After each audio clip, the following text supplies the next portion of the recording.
So it's a podcast, Life After Work, produced by Altrincham Community Media, Radio Alti, and it's the usual four suspects or interesting people from on it. We first of all have Phil Harrison sitting in a very comfy sofa in his house in Altrincham. We've got the storyteller, who's Paul Davies, and his Greek taverna. He's had to come in from the cold. It's 18 degrees, and it was actually the Wi-Fi signal that was given up.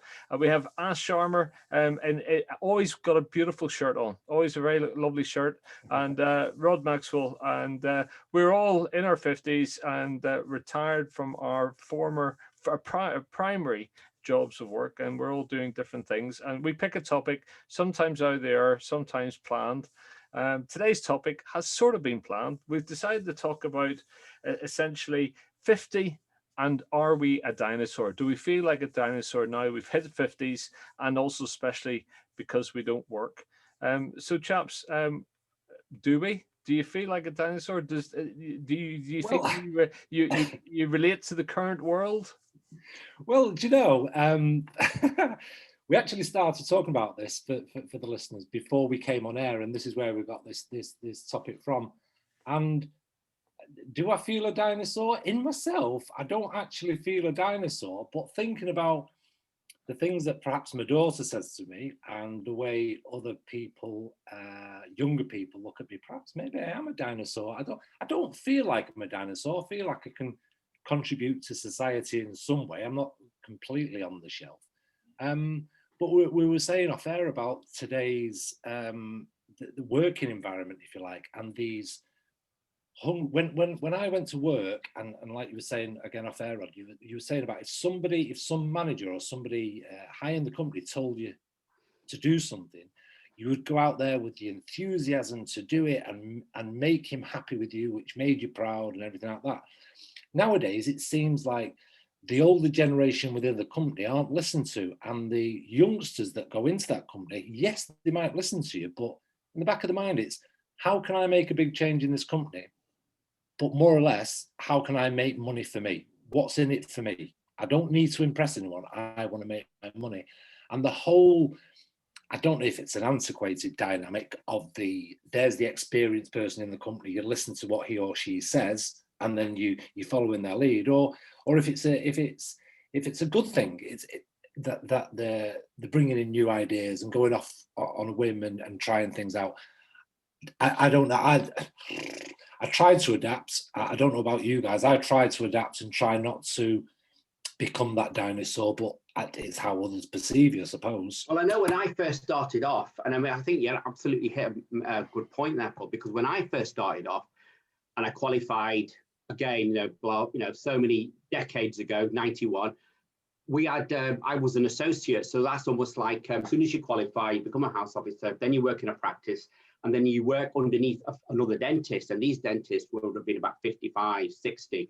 And I virtually venerated them. They're a tap of amazing clinical knowledge. They've got the experience. They've worked through this. It's everything. And you're just listening to you're hanging on their word. You're listening to what they say. And if they told you to do something, you'd say, right, okay. You'd work out how quickly you could do it. That's the only question. Yeah. Now, a couple of years ago, I would have been 51, 52. You get dentists coming in, you get people who are work experienced and that sort of thing. It's the definite sea change. You can see that they're questioning you more. They say that, well, and you're questioning them. For example, they're shadowing you. You're placing an implant and you're doing this and you're asking them a question, and you say, well, why do you think I'm doing this and this and the other? And they go, I don't know. You tell me.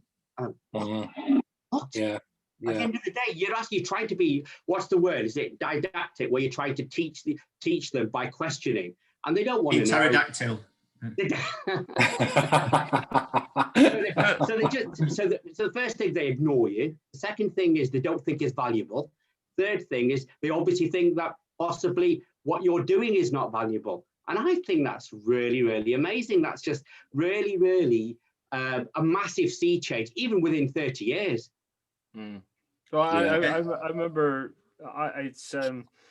it'll be 5 years this September I stopped working, and so say 4.5 years ago I was I was still working away, and I remember there came a time when actually I started thinking, I'm struggling to actually know how to manage the teams, and I'm struggling to know how to motivate them. And I suddenly I did feel like my management style was antiquated, and it was almost it'd been easier to manage my generation and a few generations on from that, because there was a they didn't. It's not about questioning, because questioning is curiosity, and curiosity is a good thing, but sometimes it can go overboard, and you just want somebody to get something done and do it in a timely way. And I was sitting there thinking, I'm not sure I can do it. I'm not sure I could do this. Now, I don't know whether it was my brain injury kicking in or what, but I got to a point I was thinking, this is really hard. This is managing a team now. It's a lot harder than it used to be. And, you know, in our line of work also, it would have been you were working away from home. And you know, when I started that, there was no question that came with the job. You know, you worked away from home, that's what you did. Whereas again, people started thinking, well, why do I need to? And you had I think you're right. I think, Rod, you're right, because I think the big thing is the expectations for, again, I don't want to use that broad brush again, younger generation. The expectations are they want the career rewards very quickly, immediately, and that sort of thing.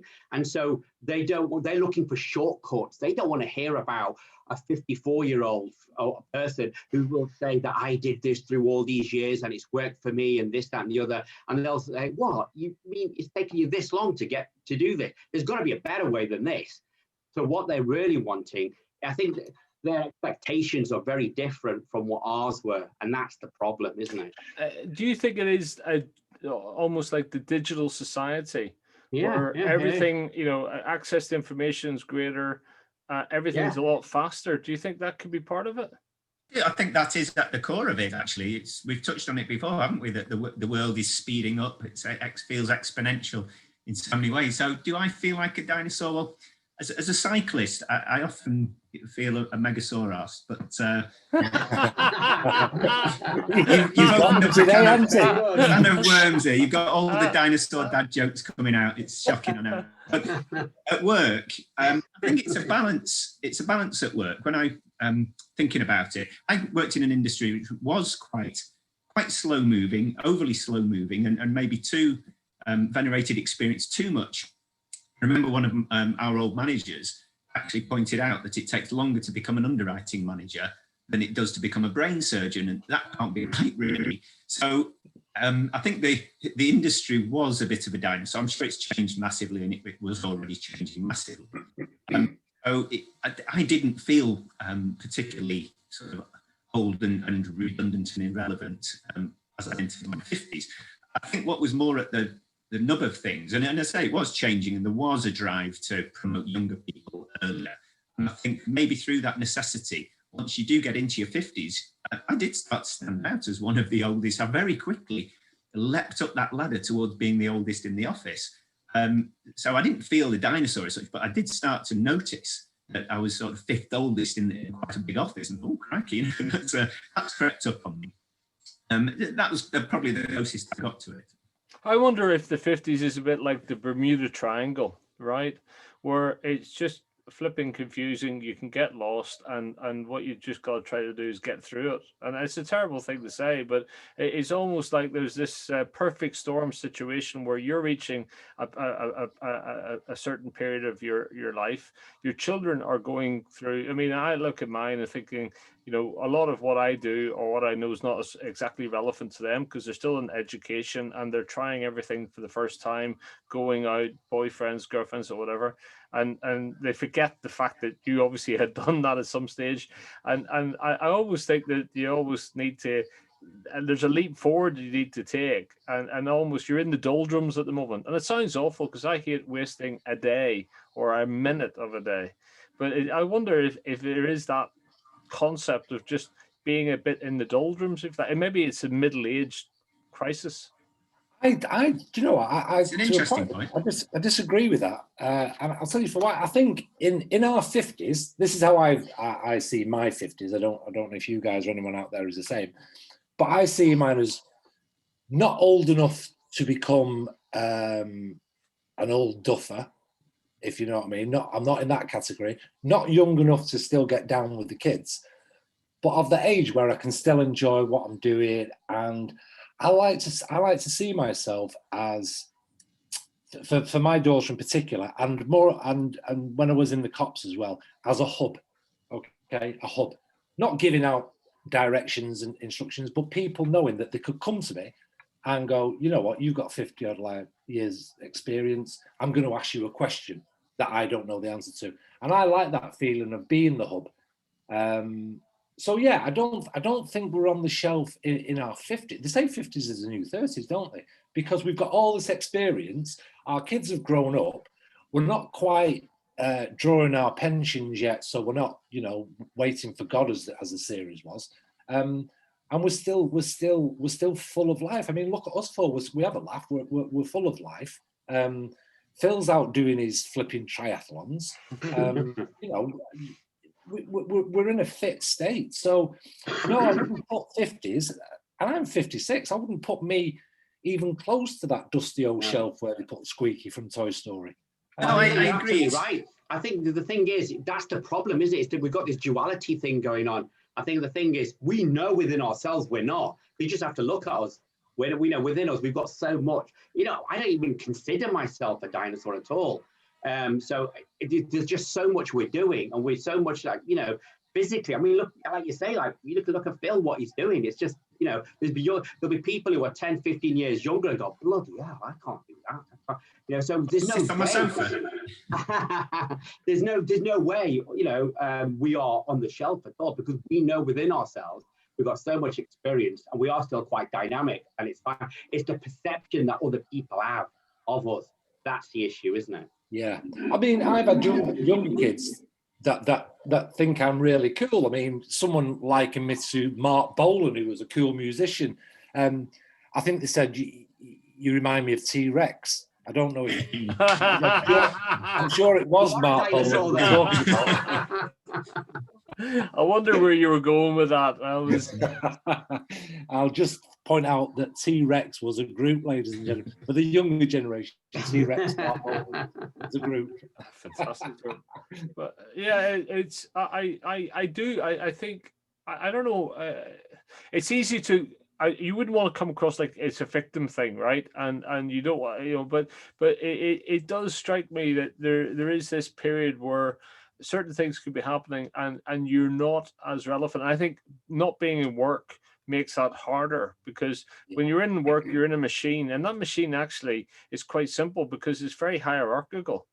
And people naturally do respond to hierarchies, which is why companies put them in. That's why they reinforce that.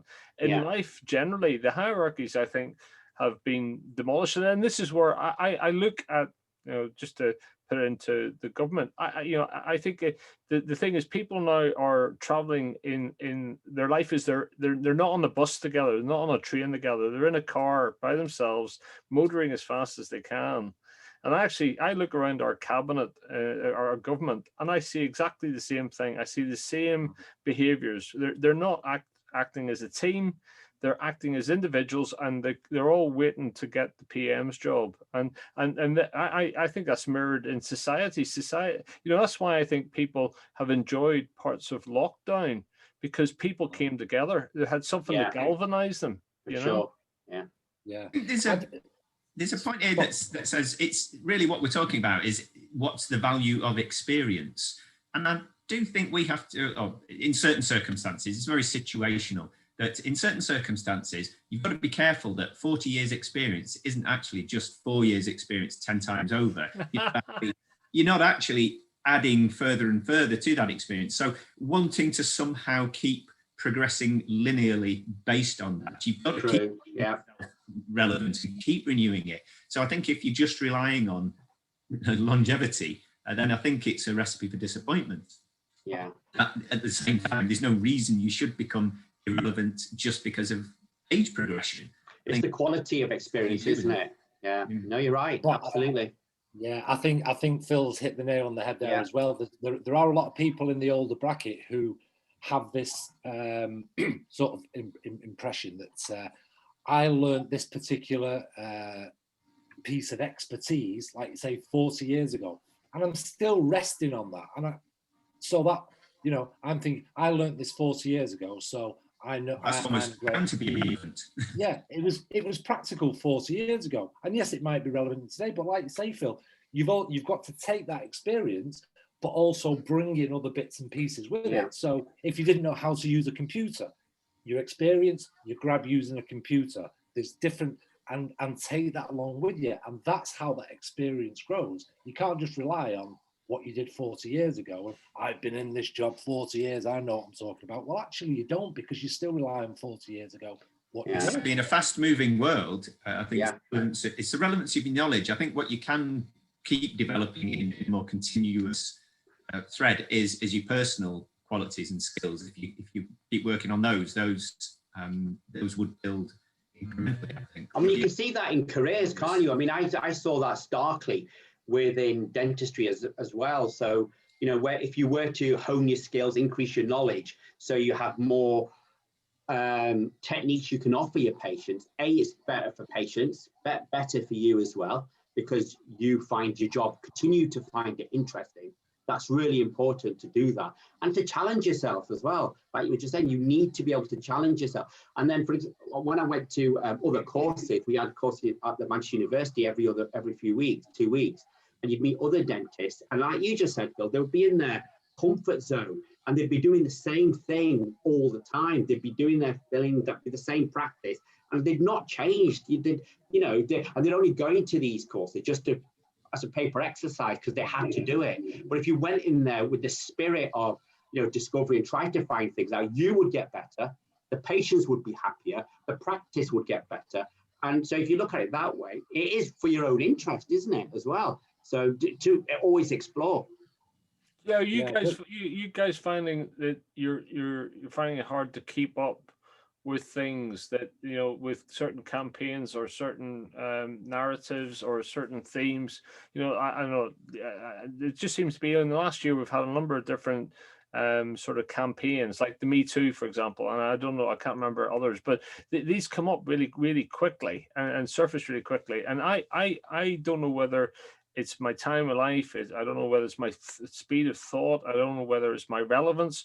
I just about I understand that, and then another one comes along, you know, and there seems to be so many of these now that are coming along, and it's just, I don't know, it's just everything's speeded up. It just feels like, you know. Again, those phenomena are I think almost a series of things and coming out of the same basic change. It's almost a time of reckoning. I think it's whether it's racial or gender, I think it's the idea that we're looking all around and looking for those prejudices, those areas that people are being suppressed maybe. So I think those are all basically one particular phenomenon of our time. They're just different manifestations of it. I'm not sure it's necessarily going to be ongoing in that sense. I think that's just the time we're in now. Who knows what they might morph into. That's how I see those things, I think. I don't know whether... Sorry, Rod. I was going to say, your younger generation, they get all these different campaigns because they're linked up to all the social media you can think about, and they're getting notifications about it every single day. Bing, bing, all of what's happening here. But we're in danger. Do you know what? Seriously, we are in danger of people starting these campaigns and causing a hell of a lot of friction in the world and people making stupid comments. And I'll give you I won't say who it was that made this comment because I don't know them, but I saw the comment on a certain social media. The Super Bowl on Sunday, by all accounts, it was a great game. It was a fantastic game, very enjoyable. I think it was it the Tampa's Bay? I don't follow Super Bowl. Yeah, Tampa Bay Buccaneers versus the Kansas City Chiefs. But I hear that it was quite a good game. So I've seen everybody. Great, Super Bowl was great. Blah blah blah. I really love this. And all these are American. And then somebody's put on Super Bowl hashtag not enough black directors in the team. Only put one black. And I'm thinking, all right, you've got that opinion, but save that for another area of tweeting. Why have they always got to bring a negative thing into something where everyone's rejoicing over it. There's always somebody who's got some, yeah, but there weren't enough invalid people or disabled people in that, or there weren't enough deaf people or white people or black people or whatever. They've always got to put this spin on. I mean, you know it, there's another campaign started. And it's like, yes, I'm the first to admit that we live in a very unequal world at the minute when it comes to gender, age, race, all sex, creed and everything. We are very unequal.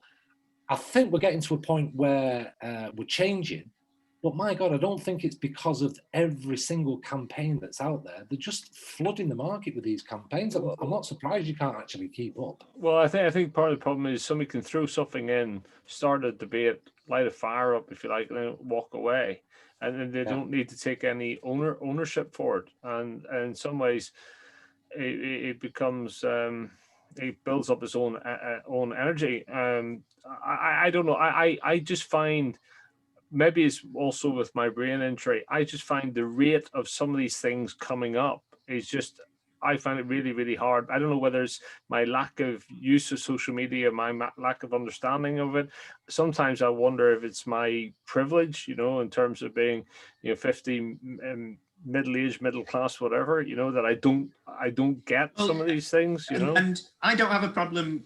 I've explained how I see them as all part of one at the moment. And I take your point, Paul. I see that maybe more a question of time and place of making the comment. But I suppose, frankly, I don't have an issue with the plethora of campaigns at the moment, because I was a bit shocked that I grew up in what I thought was the generation that changed these things. We were the first non-racist generation. Looking back at the previous generation, how bigoted they were. And yet, here we are, we've reached our 50s, and clearly the world out there hasn't really changed as much as I thought it had. So I do fear there's an element of, from my sort of, I don't think of myself as middle class, but maybe I am sitting here in a white middle class bunker and I haven't a clue what it's really like out there for a lot of people still.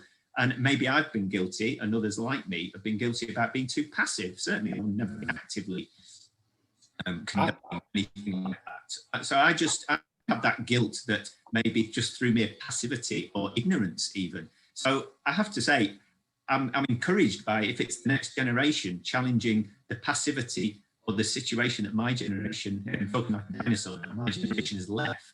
And I don't have an issue with that. And good on them if they've got the wherewithal to stand up and make things change. And that's how I feel it is. It's almost a time of reckoning. My generation, maybe has failed to properly on some of these things, and the time has come to actually do it and make it happen. I actually thought that more or less that very same thought a few days ago when I was listening to something on Sky News, and I actually thought that got to this age, and I thought, well, hang on a minute, I remember growing up and people tell, especially my mum and dad, who instilled into me that the badness in racism or discriminating against someone because they were very much equal. And I actually thought the other day, we really didn't do enough. No. In our generation, we didn't do enough. And it saddens me. I mean, don't get me wrong. When I say about the campaigns, I just think there's too many campaigns now to follow, and everyone seems to be doing it purely, like Rod said, purely to get in on the 15-minute of fame. I started this, but now I'm going to step back. So there's too many. What there needs to be is a few campaigns that actually mean something and will do something. Yeah, that's what we need to do, because I get slightly embarrassed, if you like, that my values as growing up, my mum and dad's values, weren't really reflected in my time by other people growing up. And you get to this point and see all these campaigns and you think, my God, is someone still being treated like that? Is that still really happening? And it's like you say, Phil, I think I grew up with a little bit of complacency that everyone was like me and like what my mum and dad had instilled into me. But clearly wrong. You know, I know it's always been bad in America. It might just be that the we thought we look back on the previous generation's evident racism. You could see it on television at the time, and sexism. But maybe now we've got our own prejudices that we don't realize actually, whether it's about whatever. My frustrations with it is that I guess it's I try to be a completer finisher, which is if there's a problem, let's get to grips with it and get it sorted. You know, there's no point in just bringing something up and bringing it up and I sometimes worry that the people like to surface something, they get their 15 minutes of fame, but they don't own it all the way through. Yeah, you know, exactly. And I don't know how that works, but I worry that there's too much sensationalism, and actually there's and there are very, very legitimate serious things that need to be sorted out, but I never see enough ownership to get it done, and I just see lots of generation of noise, but not a generation of an action and a conclusion, if that makes sense. And do you know what I'm seeing as well? When these campaigns, and I'm not talking about the recent ones in the years, but when certain campaigns started a number of years ago, I would look at those campaigns and go, wow, that's terrible. Did it really happen?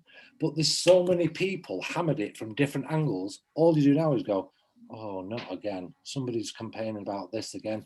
So they're losing, because there's so many throwing so many campaigns at one in particular subject, you lose interest. I do take the point, but I have to say, and I think it's a function of, I feel less like a dinosaur now that I've finished work, to link it back to the retirement thing, because I find I've more time to engage, not actively in a social sense, but mentally, what's the word, intellectually with things like that. I have more time to do it, and I seem to have more inclination to do it now that my life isn't quite so busy with the practicalities of it. That doesn't make me more relevant particularly, but certainly from my own perspective, I'm certainly more engaged with, I think, current issues than I've ever been. So that's one aspect that I think.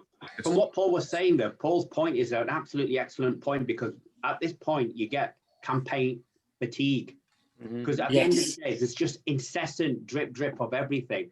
But you've got to have this. This life matters. These guys matter. Everyone. This. What about them? They matter. What about, you've got to campaign for them? But if you just distill it to its basic element, if you look at what are you actually saying, what you're actually saying is just treat people with respect. And I don't want to sound happy clappy, but that is it. Everyone. You don't need a campaign for every. I mean, I'm an Indian guy. I'm an immigrant family. I grew, so I had racism as I was growing up, and I'm not going to go on about it, but I did. And as I had a university, I've had it with, jobs and things at hospitals. You get it, and I've got it. Okay, and it was one of those things you get through. But the basic thing is what I don't want.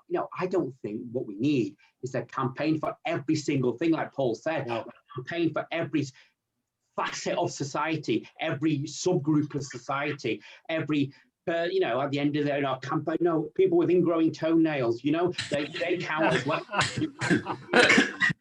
You accept that point about you've got to keep it focused, and you've got to keep it focused. But the essence of it is, they've got to say, if anyone, it should be a crime that if you don't treat anyone else with respect, anyone else, and you're insulting to them, which causes them pain, whichever the reason is, whatever point you say. As personal morality, I agree with that entirely. Exactly, that's the thing. We don't need a campaign for every single thing, I don't think. Maybe we're treading on a different area there, though, when if you were going to say that you'd make it illegal to insult somebody. No, not to insult someone. What I'm just saying is that what the rights we're fighting for individual people and this, that, and the other, by enshrining those rights for society in general, you're protecting them. You should just do that. Well, I think part of the problem is the society has lost its way a little bit in the last maybe 10 years, and I personally believe, and maybe this is overly simplistic, I think part of the problem is that our leaders in society, and formatively amongst those would be the politicians, right? I don't think they instill or display the right behaviors that actually people can take any leadership from. you know. Yeah. And I'm not saying that's all their responsibility, but actually there's leaders across society, and I just think, you know, it's an individualistic world now, and too many of our politicians are illustrating that. Too many people around the world illustrate that. So there's no collective, I don't think. I think that's why people quite enjoyed the first period of lockdown, where there was this spirit, there was this everybody in it together. And when I say enjoy, I don't mean that. You know, but people felt something about it, you know, and it was something that was different, and people were in it together. We've moved away from that, but I don't know. That's how I feel. You know, I'll tell you a little story, just sort of going on Sioux community and discrimination. The reason I still to this day, the reason I didn't discriminate against any, let's say, race at the minute, this is how it worked. And this is where community, which we have lost. We got it back in lockdown for a little bit, but we've lost the community spirit. When I was growing up, we had a community. I lived on this particular road in Altrincham. Now, on that road, there was an African family, there was a Jamaican family, there was a Polish family, there was an Indian family that lived directly next door to us. Now, my mum and dad were friends with all those. And every Sunday, the first Sunday of every month, we used to go round to each other's houses to taste their food. And so, you know, we'd have Polish food one day, we'd have African food, then we'd have Indian food or Jamaican, and then they'd come to us and they'd have the typical sort of whatever they could have, the roast beef or whatever. And all I saw growing up was not different people, it was different foods. And that's all I saw. Everybody was the same as me, and I just saw different foods. And it was, our community on that street was amazing. And that's what we've lost nowadays, because of that community and because of, I think, parenting as well, which again was going to be one of the subjects today.